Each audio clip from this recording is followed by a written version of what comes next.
हिलना नहीं है, हाँ, नहीं तो लग जाएगा। उससे भी शांति में हो गया। আজকের যে ব্লগটি শেয়ার করছি সেটি ছিল আমার মেয়ের সামার ভ্যাকেশন চলাকালীন কোনো একটি দিন। আজকের ব্লগটি মেয়ের বাবারা খুব ভালোভাবে রিলেট করতে পারবে। অ্যাজ আ গার্ল প্যারেন্ট আরও একটি মাইলস্টোন আমরা অতিক্রম করলাম। আমরা এখন যাচ্ছি ডক্টরের কাছে। মেয়ের ইয়ার পিয়ার্সিং করাবো আজ। অনেকেরই হয়তো মনে হবে আমার মেয়ে তো অনেকটাই বড় হয়ে গিয়েছে, এখনও কান ফোটাওনি। অ্যাকচুয়ালি সবার প্যারেন্টিং তো সমান নয়।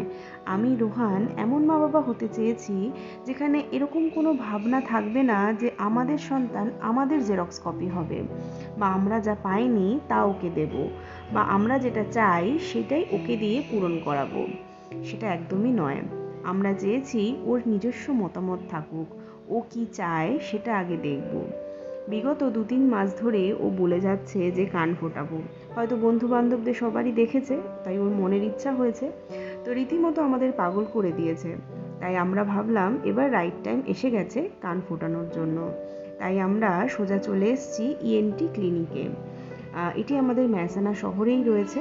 আর রোহান ঠিক করেছিল প্রথম থেকেই যে ডক্টর ছাড়া ও কান ফোটাবে না, মানে মেয়ের কান ফোটাবে না। তাই আমরা এখানে অ্যাপয়েন্টমেন্ট নিয়ে চলে এসেছি। তো এখানে আসার পরেই ওরা বলল যে আপনারা ইয়াররিংয়ের সাইজ চয়েস করুন। তারপর আমরা সাইজ চয়েস করলাম, এখন অনেক সাইজের ইয়াররিংস রয়েছে। তো চয়েস করে আমরা এখন বসে রয়েছি, ডক্টর ডাকলেই আমরা চলে যাব। এখানে চোখের কানের দুটো ডক্টরই বসে থাকে।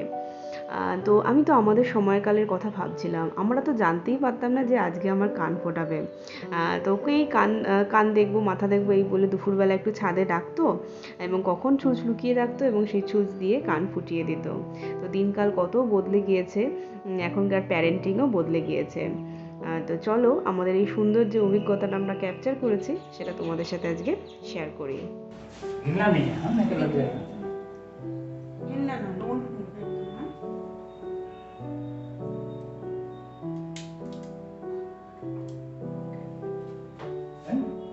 দেখি, দেখাও দেখাও দেখাও। বুঝেছো, হয়ে গেল, কোনো ব্যথাই লাগলো না। বাহ। Good, very good girl. थोड़ा पेन है, हाँ? कितना पेन हुआ? बहुत हुआ? नहीं हुआ। इंडिया पाकिस्तान वॉर जैसा।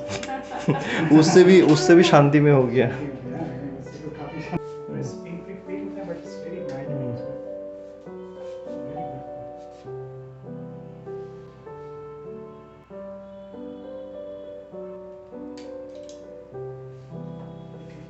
Nicely done. হ্যাপি। দেখতে পেলে কত সুন্দরভাবে ইয়ার পিয়ার্সিং হয়ে গেল। তো আমি কোনোদিন না এরকম গান দিয়ে ফোটানো কখনো আমি দেখিনি, এই প্রথমবার আমি দেখলাম। তো আমি নিজেও একটু ভয় পাচ্ছিলাম। তো কোনো ব্লিডিং বা ব্যথা কোনোটাই হয়নি, হয়তো এটাই হয় না। তো এখন আমরা বাড়ির পথে রওনা দিয়েছি। আমার মেয়ে তো ভীষণ খুশি, আমিও খুব খুশি। আর আজকের ব্লগটা শেয়ার করা বা ব্লগিংটা করার একটাই কারণ, আমি ব্লগিং করি তার জন্য নয়, এরকম একটা সুন্দর ভিডিও আমরা রেখে দিতে চেয়েছি আমাদের ফেসবুকের টাইম লাইনে, যেটা ভবিষ্যতে আমিও দেখতে পাবো আর যেটা আমার মেয়েও পরে দেখতে পেয়ে মানে ও খুব খুশি হবে, ও নিশ্চয়ই ভালো লাগবে। এই মুহূর্তগুলো আমাদের তো ছোটোবেলায় ছিল না, আমরা ক্যাপচার করতে পারতাম না। তো আজকে এখানেই শেষ করলাম ব্লগটা। কেমন লাগলো বলো। Thank you for watching. Tata.